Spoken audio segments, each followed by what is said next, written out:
Okay, hello everybody. Chuck Holton here. Thank you for coming on to the hot zone today, wherever you're coming in from. It looks like we're going to be on Rumble and YouTube and Facebook and X at least today. So I appreciate all of you being on with us. I hope you can see and hear me. Do me a favor, tell me if you can see me and hear me, tell me where you're watching from so that I can see in the comments that we've got people listening, hearing us 5x5. And we have a special guest today, my friend Todd Bensman, who is a senior fellow for the Center for Immigration Studies and all-around expert on things like counterterrorism and immigration. So we're going to talk to him in just a second. We got 63 days until the until the inauguration. And Donald Trump is already having a huge impact on the entire world. We're seeing all kinds of things change already. Donald Trump doesn't even have the power glove yet, but yet he is already making deals, putting out warnings, telling people, what they can and can't, what they better be doing by the time he takes office. And so that's kind of interesting to see. Now, just for those of you who are on Rumble, there are actually two Hot Zone accounts on Rumble for some reason, and we're trying to get them merged. So there's one that's Hot Zone Podcast and one that's the Hot Zone Podcast with Chuck Holton. And I don't know why, but if the Rumble stream is not starting for you, then just stay on YouTube. YouTube's better for me anyway. And it doesn't make any difference. It's still, I'm really amazed at how good the quality is. Okay. So I want to bring in Todd and, hey Todd, how's it going? Good to be Todd's here coming again. from San Antonio, or I'm sorry, from Austin, Texas, the liberal side of Texas. How do you survive there? Where everybody says keep Austin weird, but you're the least weird guy I know. So you're just kind of right down the middle. Yeah, well, you just keep your head low, watch what you say, where you are, and Yeah, that's survival. so you just recently went to Tapachula, Mexico. Actually, you were there just a week before Oscar Ramirez was there, and we talked to him while he was there. And so tell me what you saw while you were there. This is before the election, obviously. So what were people talking about? What were they doing? The reason I went there is because if you recall, in December of 2023, the very last month of last year, it's been almost a year now, we had the highest numbers crossing the southern border in the history of like the world. I mean, even it was they were the highest numbers of the highest numbers of the highest numbers that we'd ever had crossing the border. And we were just about to embark on the political campaign season.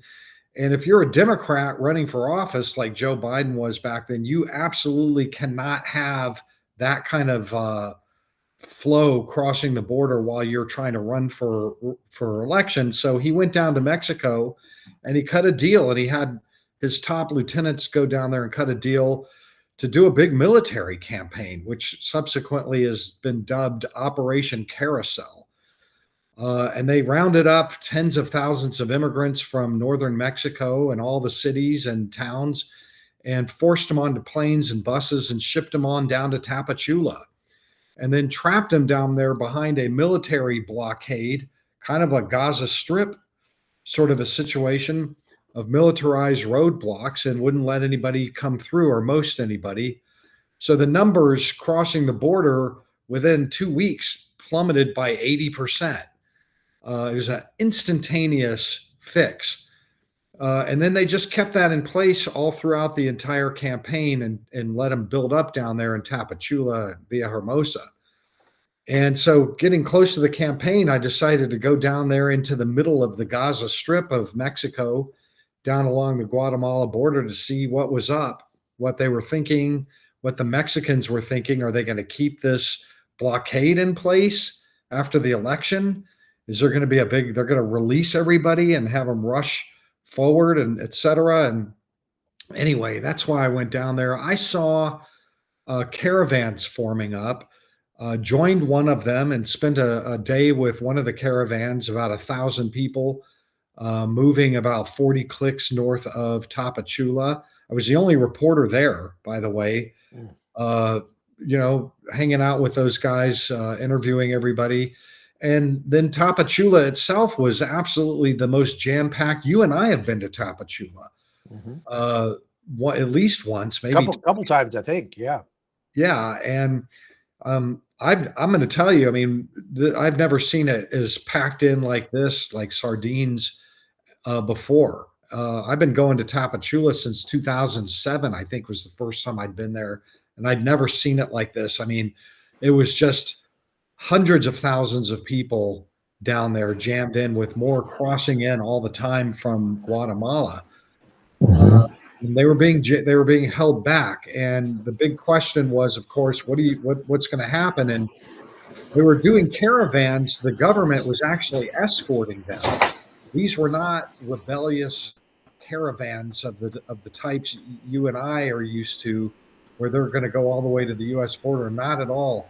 What these caravans were actually about were intercity movements to relieve the pressure on Tapachula by putting them into other cities like Tuxtla and Arianga and other places like that. They were nobody in these caravans thought they were going to the U.S. border. They were just going to other places, and they were happy to go there because Tapachula was just a misery. It was just a nightmare hellscape of suffering and people sleeping in the streets and, going to the bathroom everywhere. And there was no children and begging, and it was awful. So that's what was happening. The big too question. high, too low? Okay. Hang on just a second. My wife is saying the audio is blown out. Let me On fix my it. end? Can you turn yours up? Yeah. Your input, your microphone. Let me see.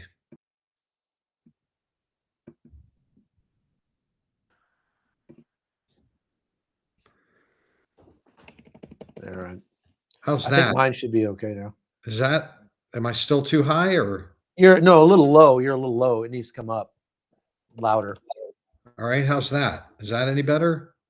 No different. Well, some people say it's better. Okay. I mean, I'm not 100% sure how to do that, how to increase the input.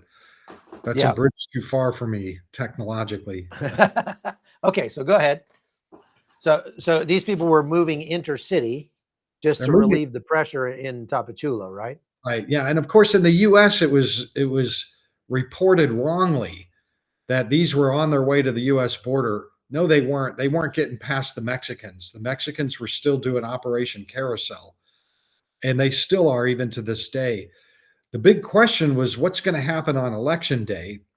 I wrote stories and did reports about how the vast majority of the immigrants that I interviewed down there were scared to death that Donald Trump was going to win and close the border up and they'd never get in, and shut down CBP-1 and the flights program, which of course he will do, absolutely, and block off all possibilities, all avenues to the border. So Mexico's got a brand new president, Claudia Sheinbaum.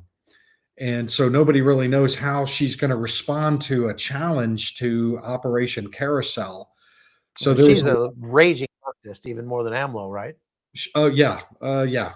I would say raging is probably a pretty, I mean, AMLO wasn't raging. She's pretty raging liberal. So, she's a pro immigrant, pro open borders, pro transfer, move them through. Every migrant has a right to go wherever they want. That sort of a liberal. And she I thought would probably just say, look, we did our part. We got you elected, or, we held them back for a year, but this is killing us down here. We got to let them go. So But what happened? Trump kind of gave her a veiled threat, didn't he? well, he gave her a threat, but there was nothing veiled about it. He just flat out, even before the election, the day before the election, he said at a rally, if you let any of those people through, I don't want to see any of them through. And if I see any of them through, it'll be immediately, as soon as I get into office, 25% tariffs on all your products, 50% if you don't fix it then, 75% if they're still coming, and then all the way up to 100% tariffs on 100% of all your goods and product. And she heard that.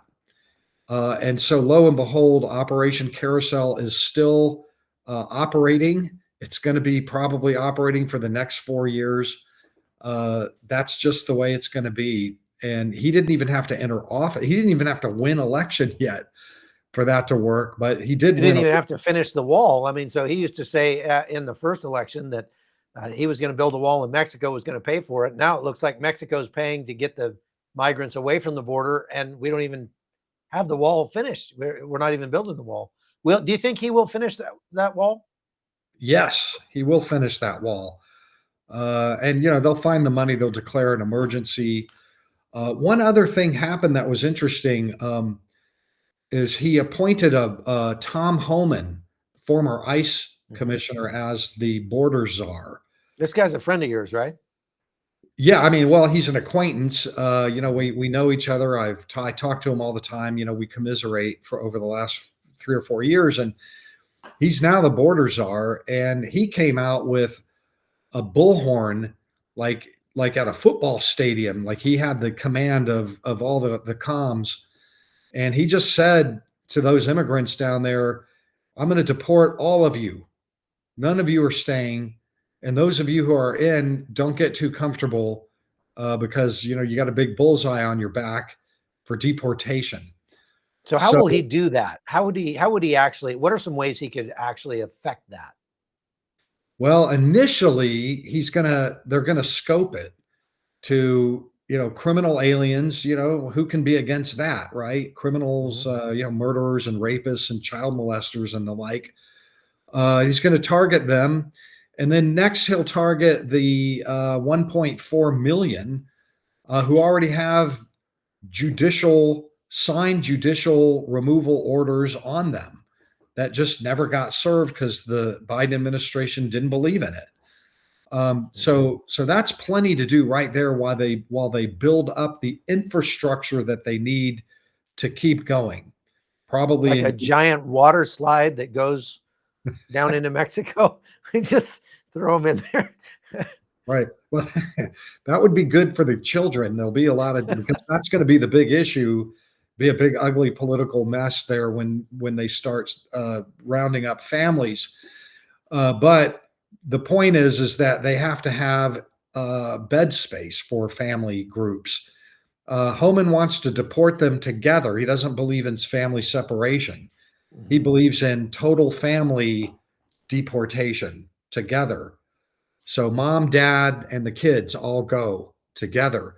But you have to have facilities for that. And the Biden administration systematically closed every family detention facility that we had. So they're probably going to have to go get military facilities. They'll declare this state of emergency. There'll be lawsuits against that. Just the whole thing's going to get gummed up a little bit in lawsuits for that part of it. But they need the infrastructure. They need air assets. They've got to have a much bigger fleet of jets than they have right now to be able to move large enough numbers of people to their home countries. And speaking of which, a lot of these home countries under Biden said, no, we won't take them. And Biden would just say, oh, okay, sorry for asking. Under Trump, those are called recalcitrant countries. There's actually a term for that. What he's going to do is say, fine, if you don't want to take the people that we want to deport, we're going to cancel all of your business visas, all of your student visas, all of your cultural exchange visas. Nobody from your country will be allowed to enter the United States for any reason at all. unless you start taking our deportees. That's Donald Trump. So I think that they will have great instant luck with not just Mexico, but you name it, Indonesia, the Caribbean islands, Cuba, whoever, China, Bangladesh, all of them will Venezuela suddenly will find a reason to start taking back. So that's going to require air assets. You got to fly them to these places, and you got to fly them in large numbers, so that the ones that are contemplating coming in will see that and go, I don't know if I want to drop 15 or 20 or $30,000 if that's what's going to be in store for me. I'm going to get sent right back. Yeah. That's right. I mean, nobody spends 30 grand to have that outcome. They spend. So, I mean, essentially it sounds like you're saying that they're going to start doing what we should have been doing all along. Yeah. Or at least try to. And so then the next question is, what kinds of ways can the Democrats, if they're not in control of the House and not in control of the Senate and don't have the presidency, how can they gum up the works? It looks like they're doing things right now, trying to push through this Homeland Security Appropriations bill. I saw something on Fox where Republicans were complaining about that. From what I could tell, looking at the bill itself, it actually looks pretty good. It looks like it's got things in it that would, for example, prohibit the use of federal funds to pay for sex change surgeries for minors that are, in the United States, or for abortions, or for, things like that. So, but what kinds of things can the Democrats do to try to slow this down? Well, plenty. They're gearing up for war. This is going to be legal war. It's going to be lawfare, and it'll be information war. You're gonna find, first of all, battalions of lawyers. They're already organized right now. They're organized. Big story in the New York Times less than a week ago about how immigration lawyers across the nation have organized themselves and started to write lawsuits already for what the Trump administration is going to start doing. For example, they'll cancel right off the bat CBP One, the app that lets people walk over the port of entry between U.S. Mexico and U.S. land border. They'll say, well, you can't do that. And they'll go to the Ninth Circuit and try to gum things up. Everything that he tries to do, they will sue on it. So there will be some delay in implementation while that gets worked out. That's just the way it is.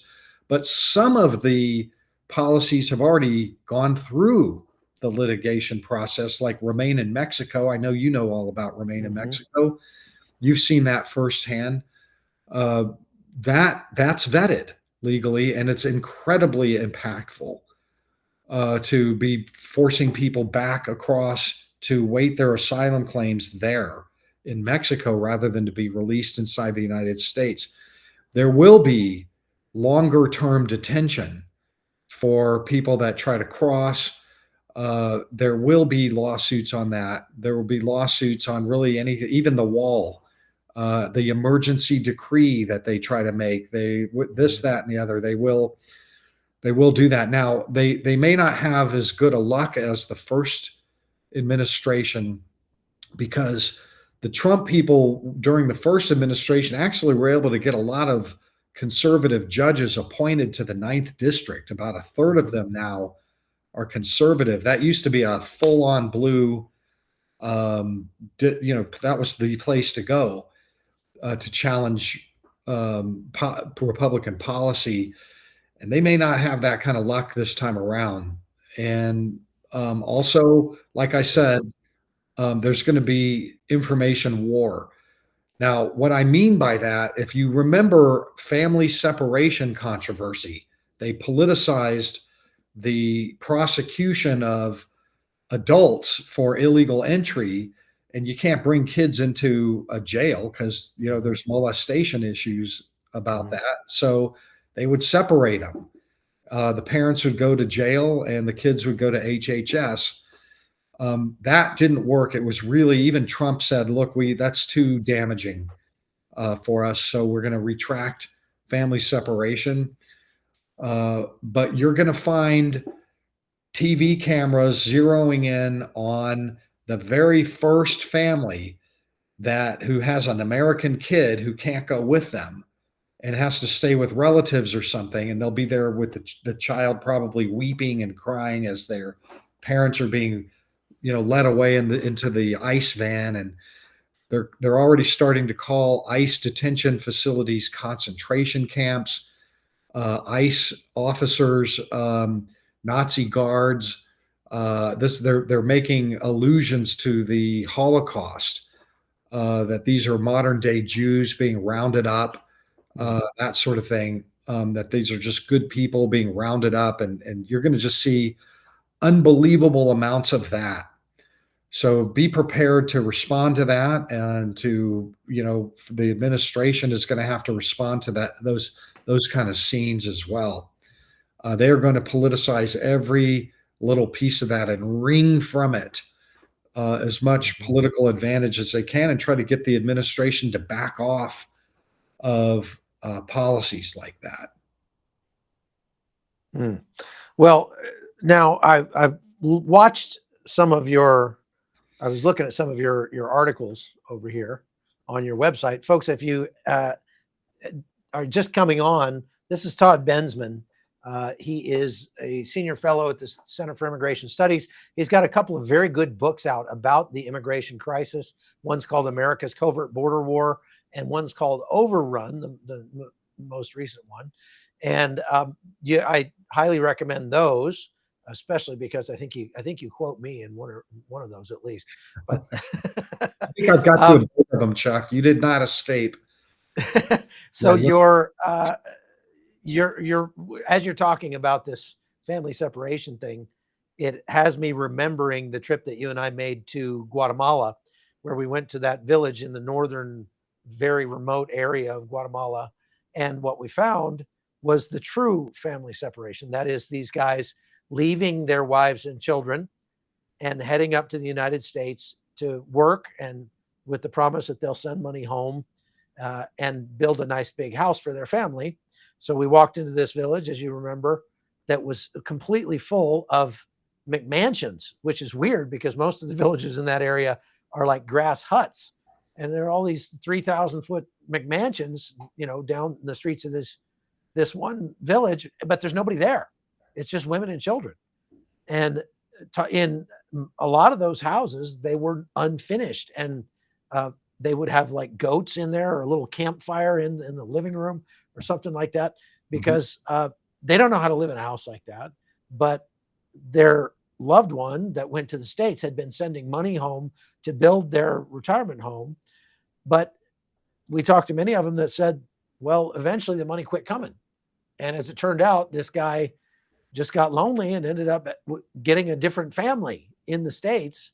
And then the money dried up. And so he was separated forever from his original family because of the opportunity, quote unquote, to go to the States and make a bigger paycheck.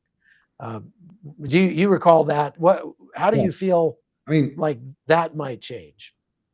Listen, they were envious of their neighbors who had houses like that. There was nothing wrong with Yalambahoch. I think that was the town that we spent time in. That they weren't fleeing gang violence or government persecution. Did we not look everywhere for that? Any evidence? Oh no, and it was a beautiful place. I would gladly live there. Right. So I think a misperception, a very common, widespread one in the United States that's going to come into play here in the very near future, is that these people are fleeing absolute death, desperate, pain, horror, suffering, tragedy. But that's just simply not true. Yep. They left their families because they coveted their neighbors' homes and wanted homes like that for themselves. And they said it in interviews. Yeah, they went there because, my neighbor had the look. You see that house over there? Yeah, we had to have one just like it. So that's the first, I guess, order of business, is that has to be corrected. And on top of that, they were claiming asylum when they got to the United States, as though they were fleeing death and horror back in the Central Highlands of Guatemala, the beautiful Central Highlands with their indigenous peoples and their traditional ways of life, very proud people and well entrenched, religious ways and practices and the way they live. Nothing wrong with it at all. It's not how we do it, but it's how they did it. So yes, we're going to start to hear they're asylum seekers. They're fleeing terrible situations, but for the most part, not even the Haitians are coming from Haiti. I don't think I've met a Haitian who's actually coming from Haiti. They've been living in Chile and Brazil and for years, for many, many years, and comfortably making good livings, apartments, raising children, the whole thing. They just had an opportunity to come here. So when we start deporting Haitians back to places like Chile or Brazil or whatever, it wasn't that bad. It just wasn't. It wasn't so terrible in those places, and they never said that it was. They never. I remember them saying that all they had to do was pretend they didn't speak Spanish and they only spoke their indigenous language, and then that was like their free ticket into the United States. Because if they didn't have a translator that speaks your indigenous language, they just let you on through. They just let you go. Yeah, that's exactly right. And crazy. Now Trump had this travel ban in place. It was one of the first things he tried during his first administration. I liked what you said about the fact that they've had 4 years of practice now and 4 more years of watching what happens when you do it wrong. So the second Trump administration should be a lot more efficient at getting these things done than the first. Plus, at least for a time, they're going to have a majority in the House and the Senate to work with them on it. And so hopefully they can ram through a whole bunch of really punitive legislation on illegal immigrants to not only make the ones that are here want to leave, but to make other ones that are thinking about coming think twice. And I think what we'll see is a lot of these migrants who decide to leave Haiti, decide to leave Cuba, Venezuela, whatever, deciding to go back to Ecuador or Chile or Bolivia or someplace like that, like we've seen in the past. You agree? Well, the Trump administration needs to know that they're not coming from Haiti, that they're coming from these third other countries who owe some allegiance to the United States, at least because of the trade that they do with the United States, or their visas that we issue to their students and tourists and whatnot to come to the United States. We have a lot of leverage over Chile and Brazil and Colombia to take them back. They had them. They gave them asylum. They gave them residency cards. They gave them work authorization for all of the years of the first Trump administration. And they were happy to live in those places. They just wanted to upgrade.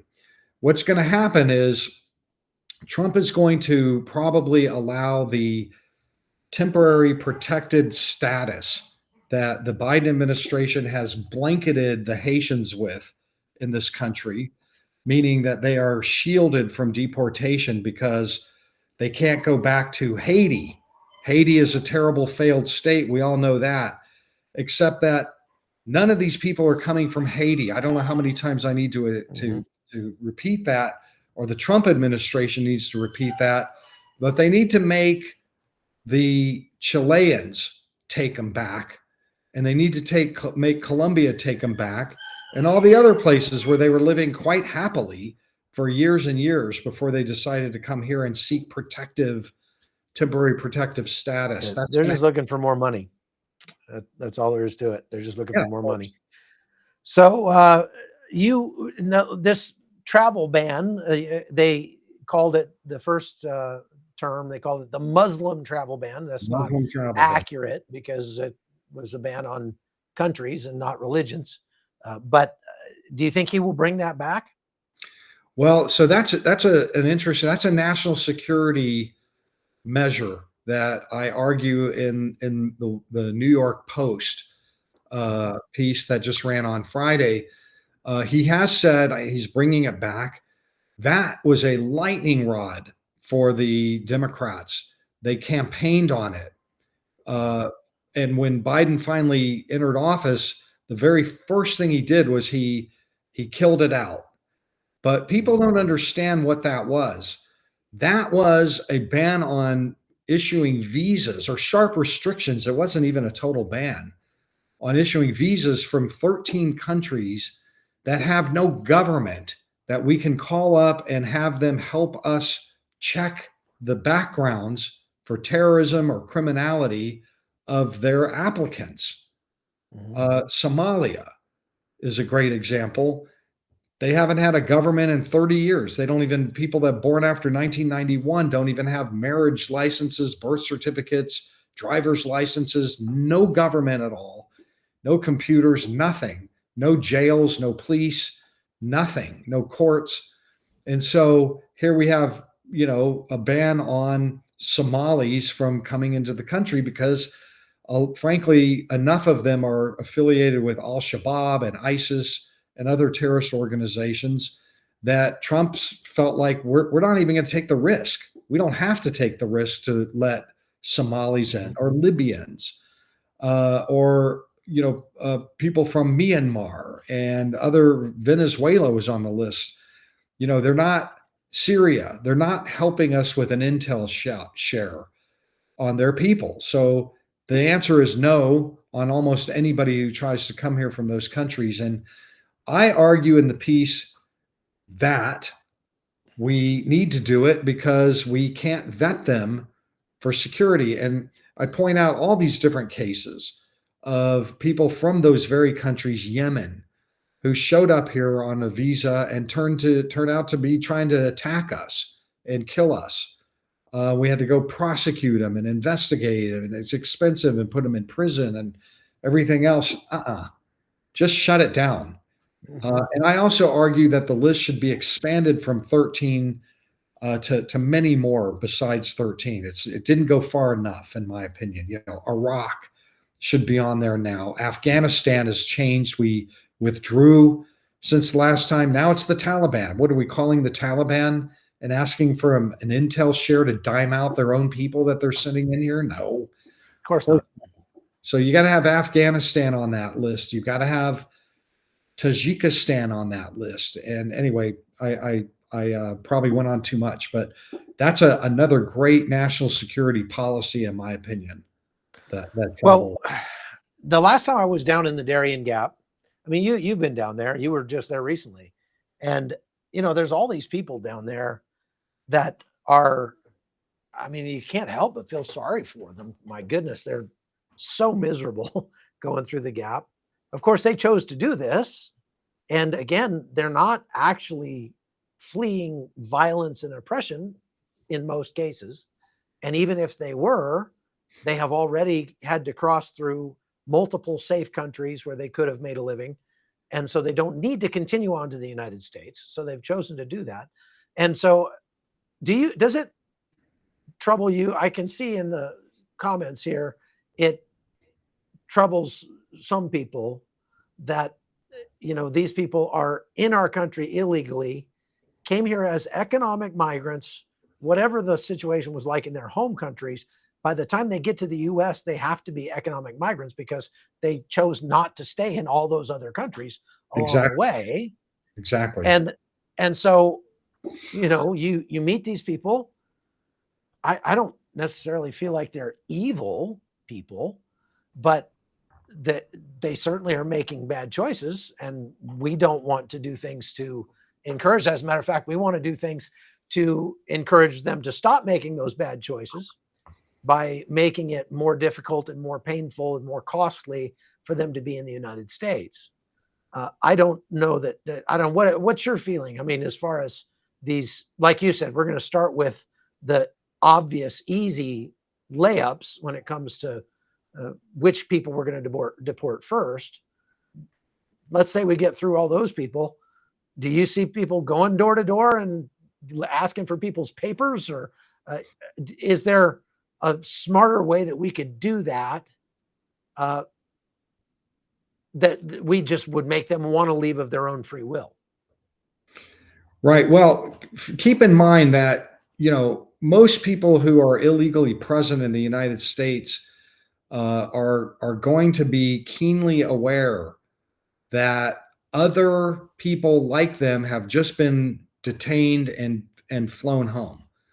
That will have an incredible impact. And one of the programs that I'm hearing being floated is that we'll offer them a deal if they just leave on their own, which is to say that if we have to come and get you and deport you at our expense, there's going to be penalties, a ban on you ever returning to the United States, for example.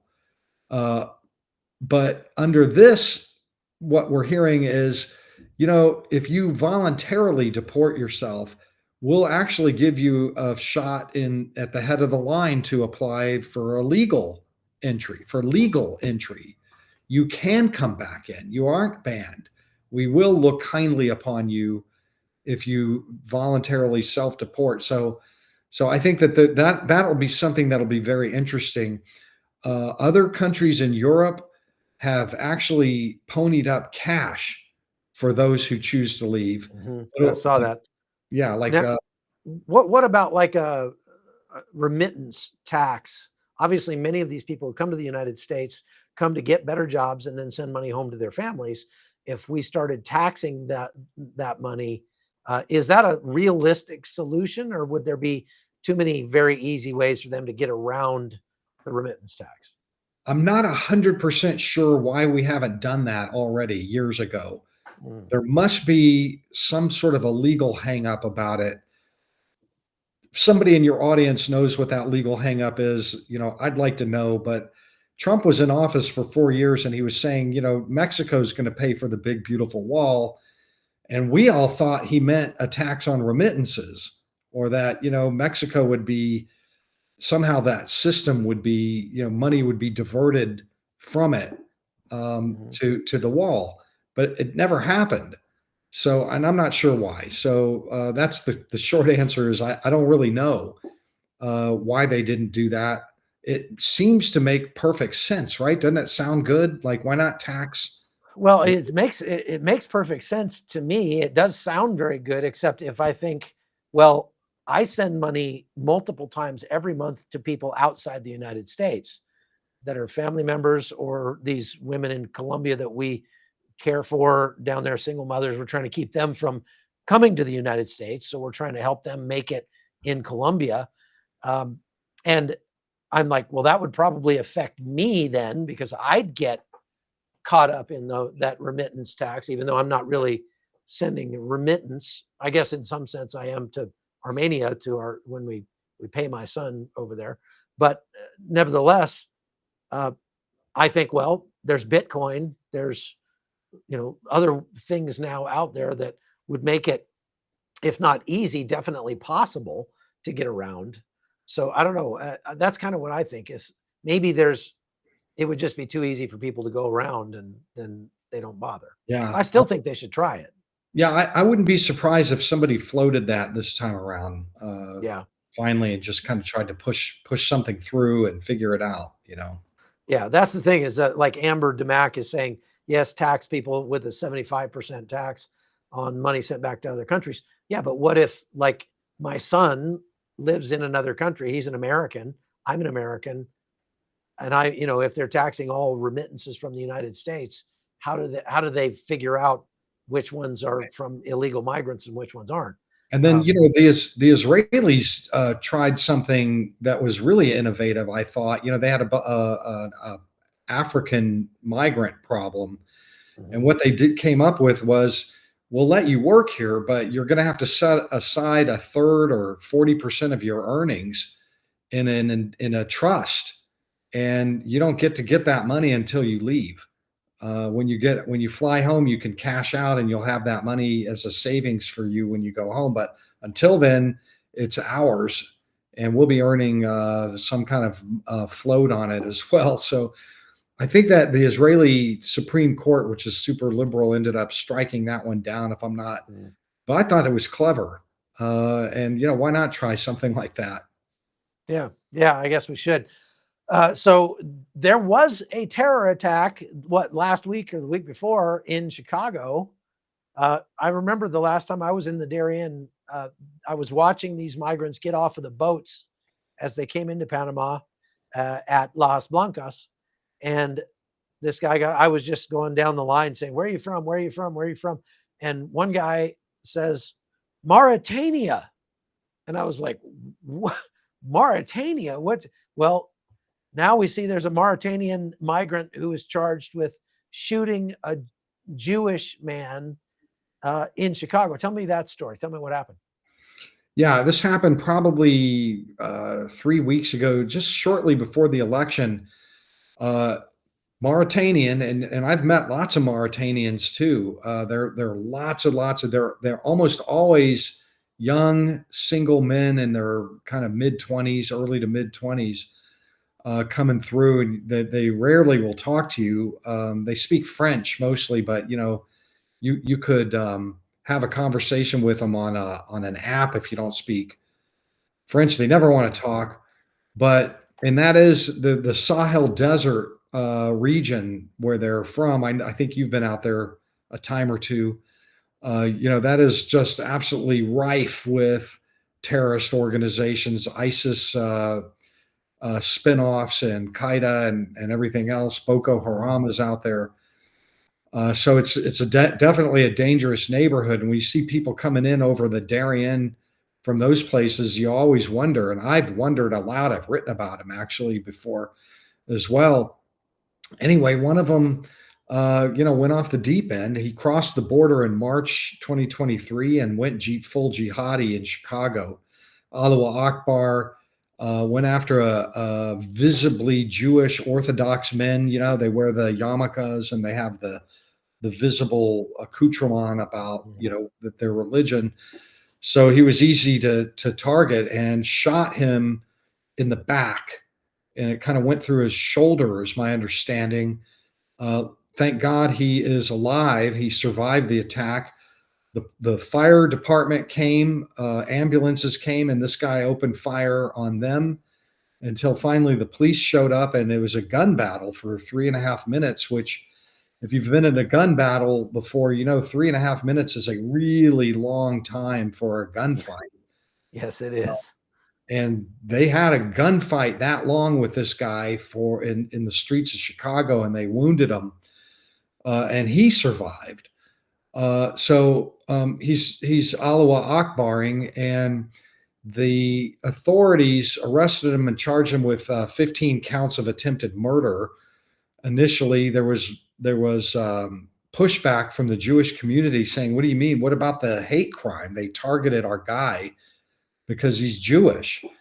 And they eventually came back with a hate crime, and found that because they found on his phone all the jihadi stuff, right? Okay. They didn't say what it was, but they said it was sufficient to charge him also with a crime of terrorism under the Illinois state terrorism law, which is really unusual.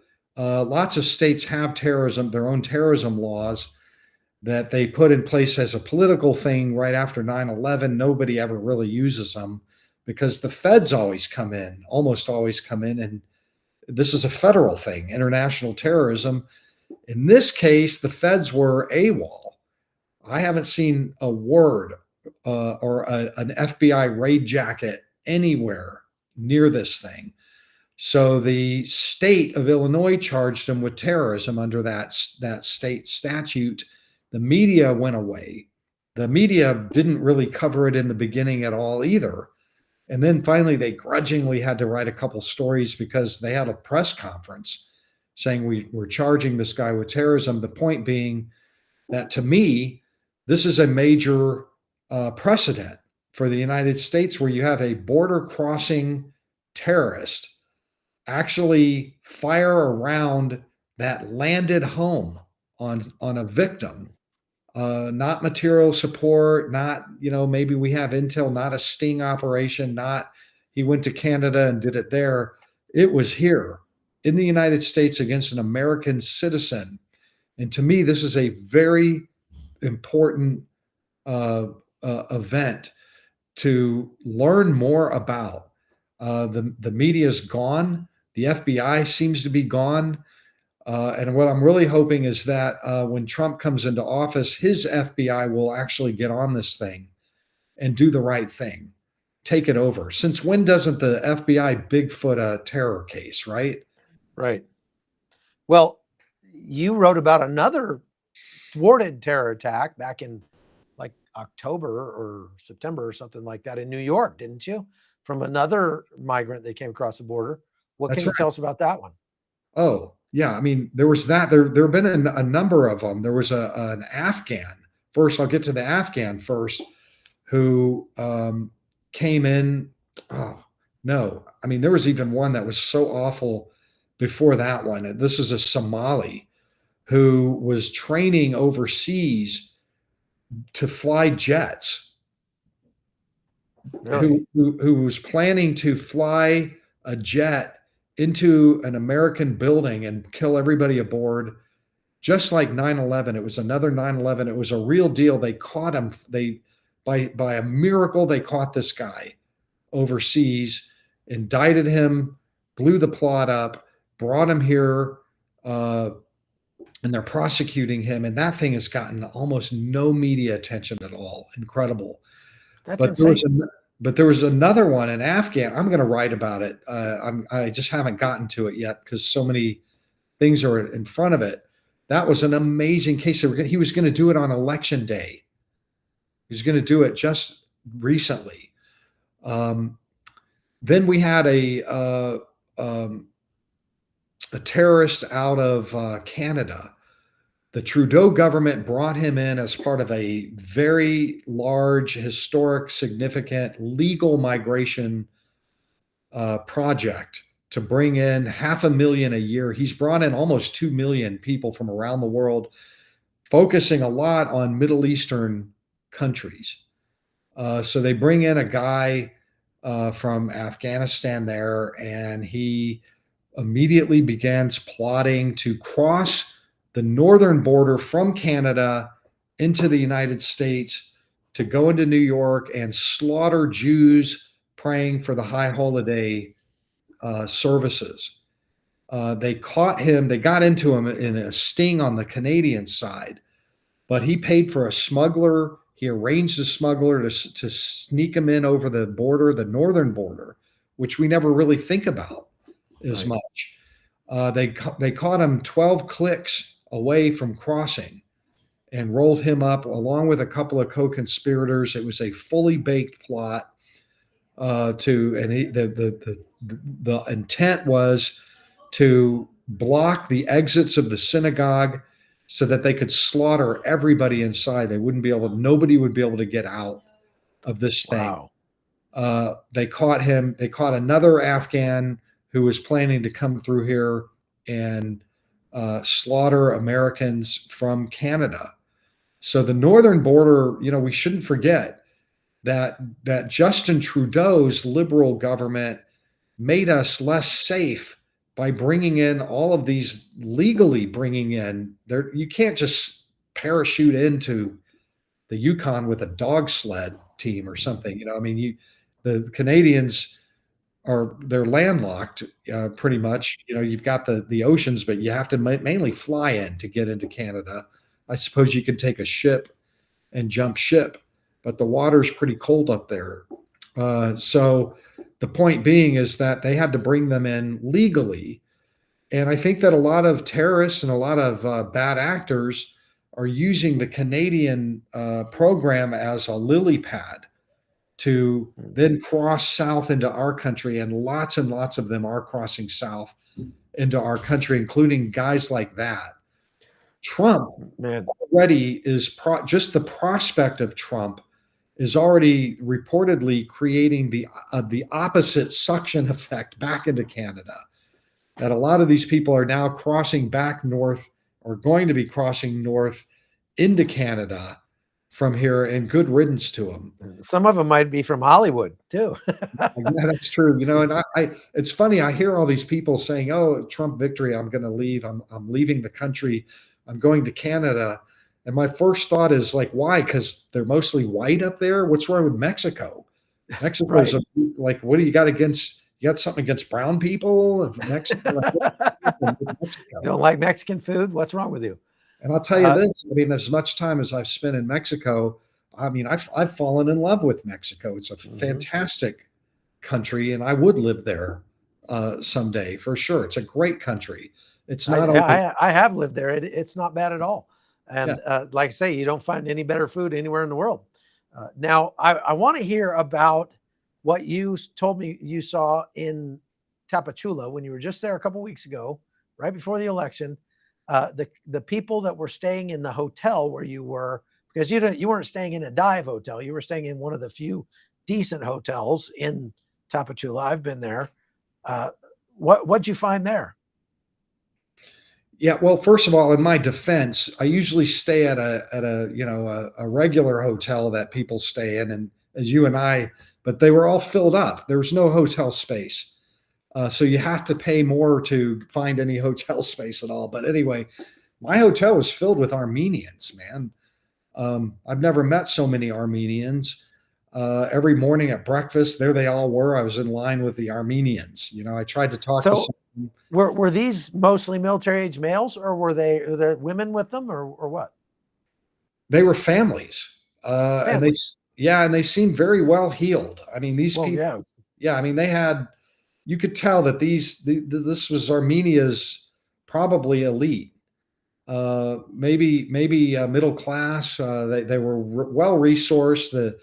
The kids were well behaved, and you know, you could tell that that dad was probably a professional of some sort back home, and you know, mom was probably a homemaker, and you know, they probably lived a pretty nice lifestyle. I mean, and then also a lot of Vietnamese. I haven't met Vietnamese before that last trip in Tapachula.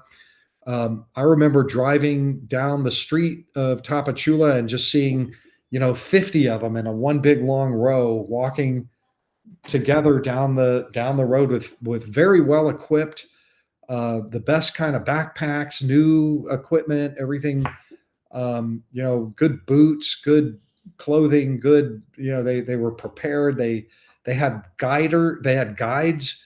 People were accompanying them. Nobody was just wandering around aimlessly on their own. I can tell you that they all had professional guides that were taking them from one place. And at my hotel every morning, you know, I'm getting breakfast and going about my way for the day. And, you know, they're getting into taxi cabs and air conditioned minibuses, and they've got their guides, and this whole thing is really well oiled. And I think those are the people that are still crossing our border, 50,000 a month, even though there's Operation Carousel down there. Those are the ones that are crossing, the ones that have money.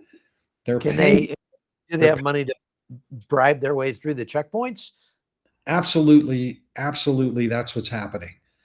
Their guides, those people that I saw, the men, the guys that are taking care of all the details, undoubtedly have made arrangements with the soldiers or the captains that run the roadblocks up there.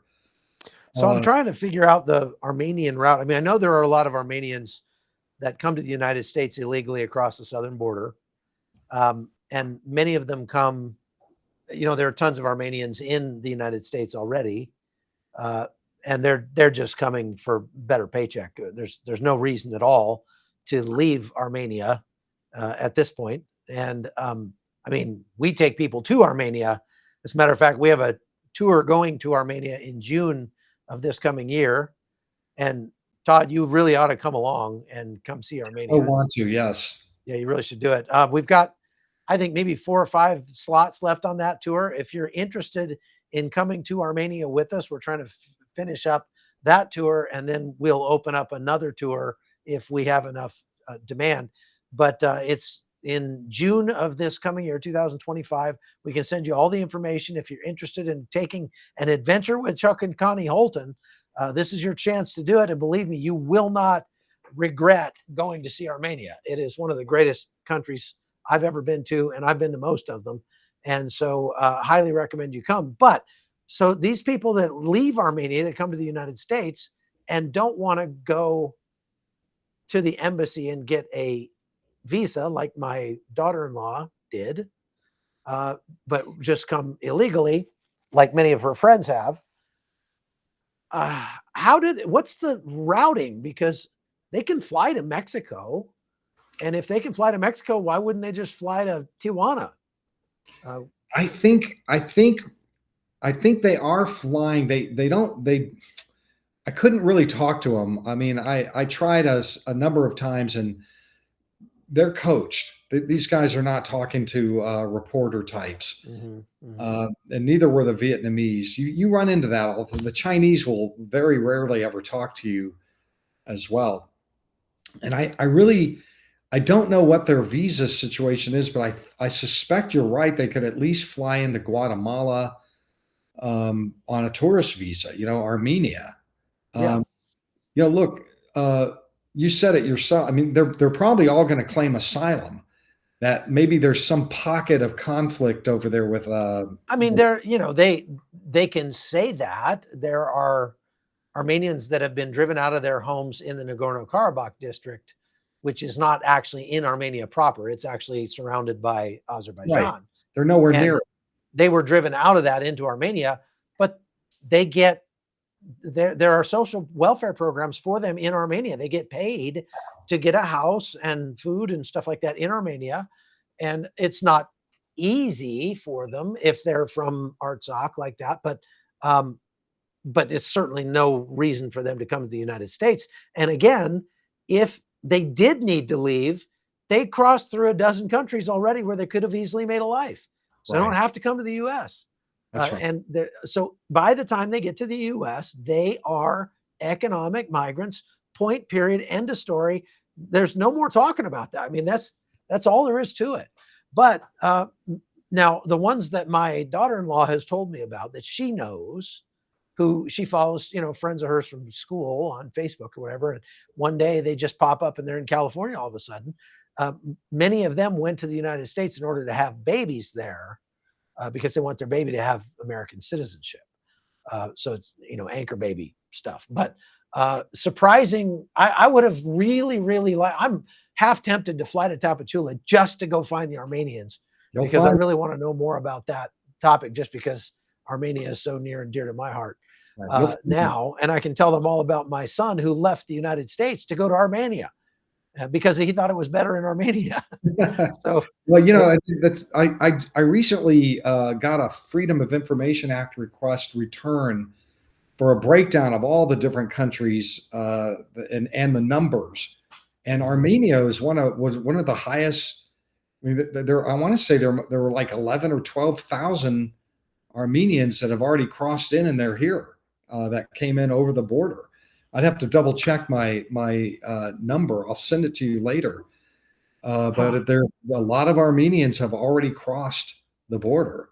Yeah, I know there have been a bunch, but it's just interesting to me that even Armenians are, and a lot of Russians also have come to the United States. Last time I was in Tijuana, there's entire hotels just feet from the fence that are full of Russians down there. Yeah, I've met lots.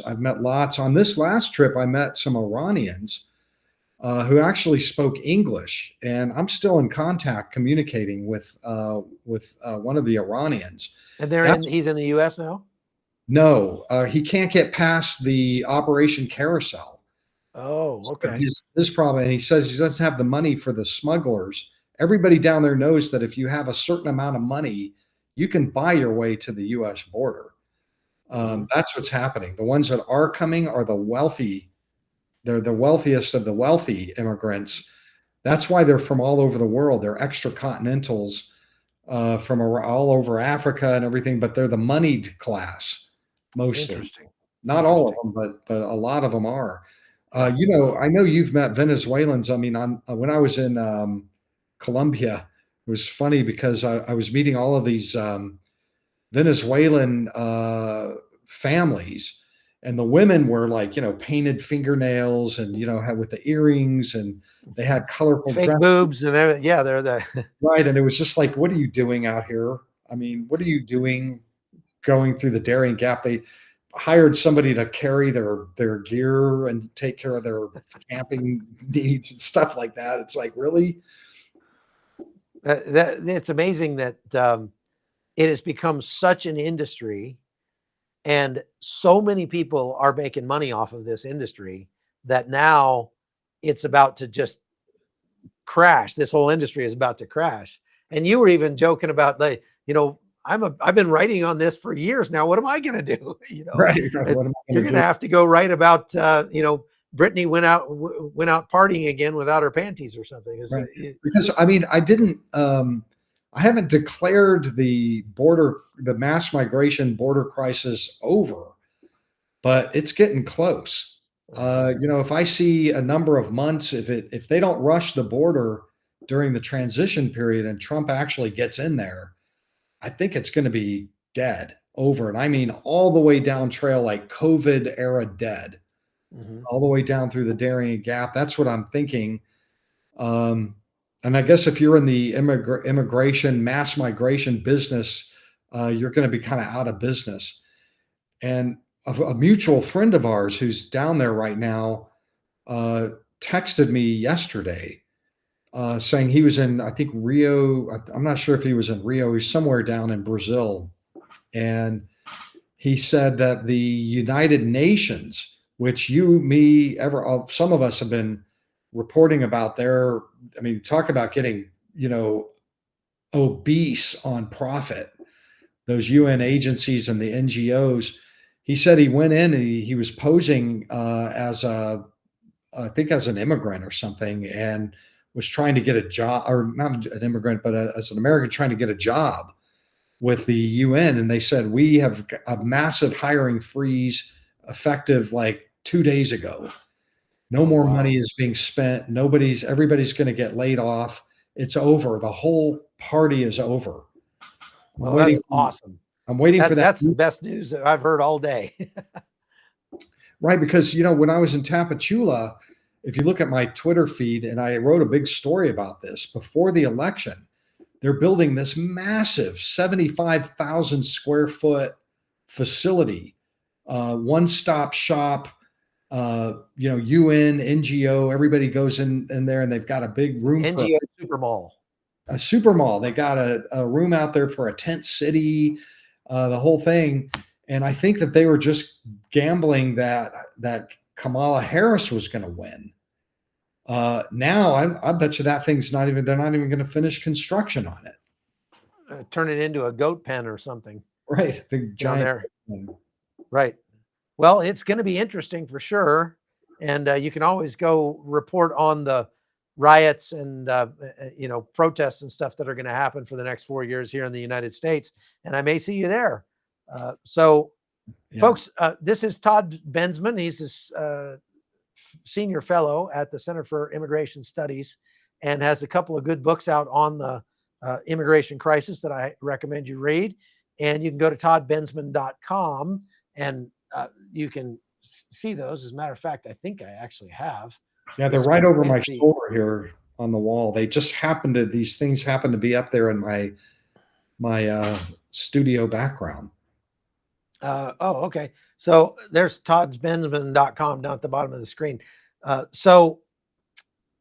If you would like to follow Todd, I would recommend that you go and follow his YouTube channel. And I'll put that up on the screen down there. Whoops, I can't put them both on. There we go. Just at Bensman Online here on YouTube. Recommend you go and follow his YouTube. He is constantly testifying before Congress and on Fox News and Bannon's War Room and lots of other places. So you should definitely follow Todd wherever you can. He is the first source reporter where a lot of other reporters get their reporting. And so definitely you want to follow that. Also, please make sure you like and share the podcast here on our channel, whether you're watching on Rumble or YouTube or Facebook or X. Please share it and get the word out about this. We've got a lot more coming and a lot of really good things that are going to be coming in the new year. We're having meetings and planning for all the great things we're going to give to you as subscribers and supporters over on chuckholton.com. So please go to chuckholton.com. That'll take you to Locals. If it asks you to sign up on Rumble, that's because Rumble and Locals are the same company. So don't worry about that. But you can sign up on the Locals page, which is chuckholton.locals.com. And you can get a lot of extra content that I am not allowed to show you on YouTube. You can get copies of my book, my new book, Death of Civilization, just came out a few weeks ago. And I recommend that you can get it as a supporter for free, just a download, or you can go to Amazon.com and buy a Dead Tree version of it if you want one of those. I'm going to be giving out some signed copies. If somebody wanted a signed copy of your books, Todd, how do they get that? Ooh, I mean, if you just do you not really do a lot of those? I don't do a lot of those. I mean, I have a PO box, but I don't. I mean, it's kind of a pain. I got to drive over and I got to. Yeah, so go to your website and send you a contact through your website. Then yeah, but I do have an audio version of Overrun, and yeah. So I mean, I do a lot of I listen to audio a lot now these days. But also, I should just mention that I have a newsletter. It's free. If you want to just keep track of my regular publication, when I write for the New York Post and the Daily Mail and American Mind and a bunch of different publications. And it's hard to keep track of unless somebody's telling you, hey, Bensman's got a new one out. And if you go to toddbensman.com, you can sign up for that newsletter right there too, and unsubscribe if it gets to be too much. I've been very prolific lately. So you have. I'm signed up to your newsletter, and I'm almost every day getting texts and emails that you've got another article out. And for good reason. You're putting out really good stuff and you do your homework. So that's why I like having you on the show. So thank you for taking your time to come on with me today. I know you canceled somebody else's to come on with me. So I doubly appreciate you for that. And hope we'll have you on again. And before you really make it big and are too busy for us. So whatever. All right. Well, listen, you and I have to figure out we got to go do another trip somewhere. So we'll. Hey, Armenia. That's what we really should do. Armenia. That sounds fantastic. Really. Let's figure out a way to make CIS pay for it, and yeah, we'll go. All right, man. Okay. Thanks, everybody. Thank you very much for watching. Really appreciate all of you. God bless you, and we'll see you next time. Take care.